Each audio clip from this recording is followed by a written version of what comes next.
जल विद्युत के लाभ। जल विद्युत के लाभ। तो बच्चों जल विद्युत एक ईंधन का स्रोत है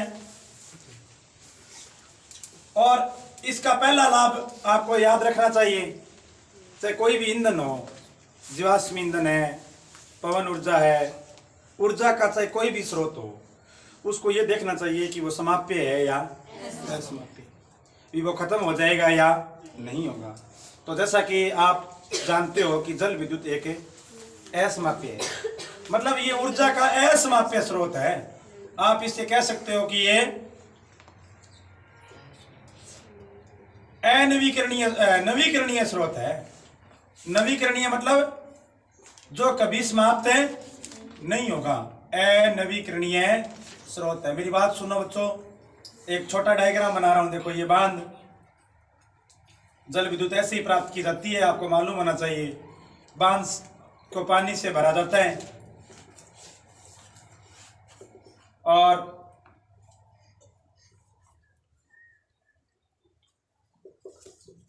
यहां पर बच्चों टरबाइन लगाकर इसको घुमाकर ऊर्जा प्राप्त की जाती है। ये वायर है, तार, ये जनरेटर चलता है। एक छोटा मॉडल बनाया है मैंने, यहाँ चित्र बनाया है, सॉरी। तो इसमें देखो बच्चों, जल विद्युत कभी समाप्त नहीं होगा। भी ये पानी है, हम पानी की ऊर्जा का उपयोग करके इस टरबाइन को घुमाएंगे, तब जनरेटर चलेगा और जनरेटर के चलने से जल विद्युत प्राप्त होगी। यानी जो विद्युत धारा प्राप्त होगी उसका कारण क्या हुआ? जल। इसलिए इसको क्या कहते हैं? जल विद्युत। बच्चों अब ये पानी मान लो समाप्त हो गया, यहाँ गिरते गिरते गिरते गिरते बांध में पानी समाप्त हो गया, तो चिंता की कोई बात नहीं है। दोबारा बारिश आएगी या बर्फ पिघल कर नदियों द्वारा पानी इसमें दोबारा बांधे भर जाएंगे। यानी मतलब इस ऊर्जा के कभी हमें समाप्त होने की चिंता नहीं करनी चाहिए। तो एक तो ये सबसे अच्छा है, जीवाश्म ईंधन की तुलना में अच्छा है ना बच्चों। जीवाश्म ईंधन समाप्य है, जैसे कोयला है, पेट्रोल है, निश्चित ही एक दिन समाप्त हो जाएंगे। दूसरा बच्चों, आप देख रहे हो चित्र में कि इसमें कोई पदार्थ जलता नहीं है। जल विद्युत में कोई पदार्थ है जलता नहीं है, तो एक बहुत अच्छी समस्या सॉल्व हो गई। जब ये जल नहीं रहा है बच्चों, जब ये जल नहीं रहा है तो निश्चित ही एक फायदा ये हो गया, निश्चित ही एक फायदा ये हो गया कि इसमें कोई धुआं नहीं निकलेगा। मतलब कोई धुएं या राख जैसा पदार्थ है नहीं निकलता। कोई धुआं या राख जैसा पदार्थ नहीं निकलता। यह भी एक बहुत बड़ा बेनिफिट है। आप देखो, इसकी तुलना जीवाश्म ईंधन के साथ करो, कितनी बड़ी समस्या होती है जीवाश्म ईंधन से। जीवाश्म ईंधन को जलाने से धुआं निकलता है बच्चों, और धुएं से स्वास्थ्य संबंधी समस्या उत्पन्न हो जाती है। इसमें ऐसा कुछ भी नहीं है। फिर और फायदा है बच्चों,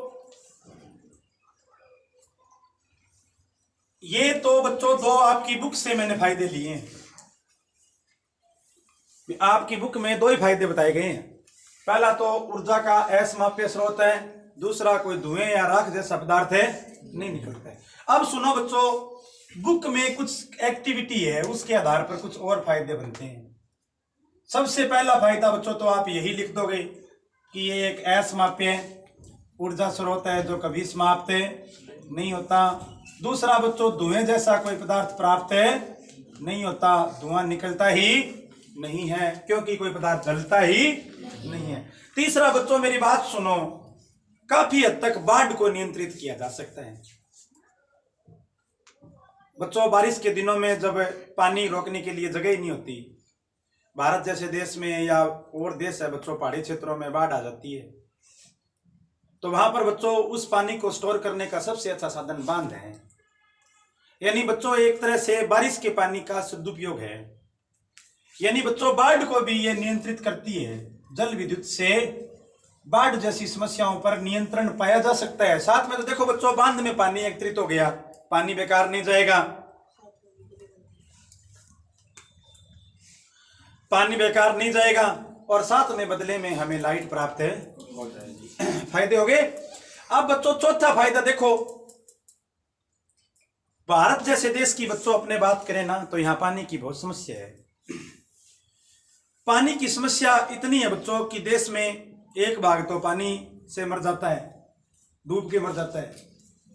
हम भारत का क्षेत्रफल, भारत की परिस्थितियां देखें ना बच्चों, तो बारिश के दिनों में हमारे देश में जो एक क्षेत्र है वो तो पानी के कारण मर जाता है, लोग डूब रहे होते हैं। और एक भाग बच्चों देश का ऐसा है जो पानी की कमी से जूझ रहा होता है। आज बच्चों राजस्थान के बहुत सारे हिस्से हैं जहां औसत वर्षा से भी प्रत्येक साल बारिश कम आती है।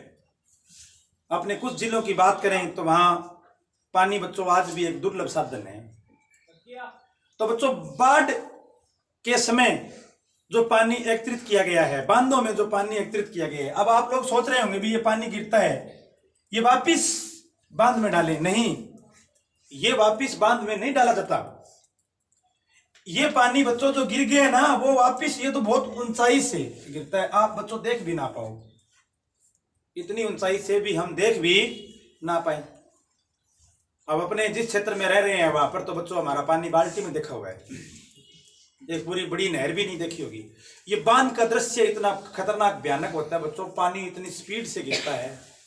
आप सोचो बच्चों, बहुत बड़े बड़े जनरेटर को चला देता है जो विद्युत धारा को बना देता है। वो पानी दोबारा इसमें नहीं डाला जा सकता, बांध बहुत अत्यधिक ऊंचाई पर होता है। फिर ये पानी कहाँ जाता है? इस पानी से बच्चों नहरें निकाली जाती है। ये एक नहर निकाल दी और नहर द्वारा बच्चों इस पानी को उन क्षेत्रों में ले जाया जा सकता है जहां पर पानी नहीं है। जैसे राजस्थान में इंदिरा गांधी नहर है, जिसे मरुगंगा कहते हैं बच्चों, वो पंजाब के हरीके बांध से निकाली गई है। तो इंदिरा गांधी नहर बच्चों बाढ़ से है ना, बाढ़ से सिंचाई संबंधी पानी, खेती संबंधी पानी, अब नहरें निकालकर सिंचाई की जाती है, पेयजल के लिए पानी उपलब्ध करवाया जाता है। आज इंदिरा गांधी नहर है बच्चों राजस्थान के 6 जिलों को पानी दे रही है। हम जिस क्षेत्र में रह रहे हैं इंदिरा गांधी नहर का पानी पी रहे हैं। पंजाब में, हाँ पंजाब में हरीके बांध है बच्चों, फिरोजपुर जिले में, वहां से इंदिरा गांधी नहर है वो निकाली गई है। तो बच्चों बांध द्वारा नहर बनाकर बच्चों इस पानी को दूर तक ले जाया जा सकता है, जिसे बच्चों जिसका उपयोग सिंचाई के क्षेत्र में पेयजल के रूप में किया जा सकता है। तो एक ये फायदा हो गया।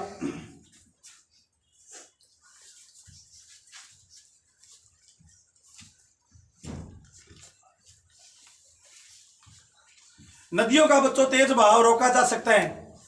कई नदियां बच्चों अत्यधिक तेज बहाव से बहती है। सन 2012 में बच्चों उत्तराखंड में ना एक भयंकर त्रासदी हुई थी। उत्तराखंड का नाम उत्तराखंड खंड कहने लगे थे। पूरा का पूरा उत्तराखंड लगभग नष्ट हो गया था बच्चों। कई नदियां हैं उनका बहाव बहुत तेज है और कई गांव ऐसे हैं जहां नदियां तो ऊपर है गांव नीचे, तो उनके टूटते ही बच्चों पूरे के पूरे विनाश की संभावना होती है।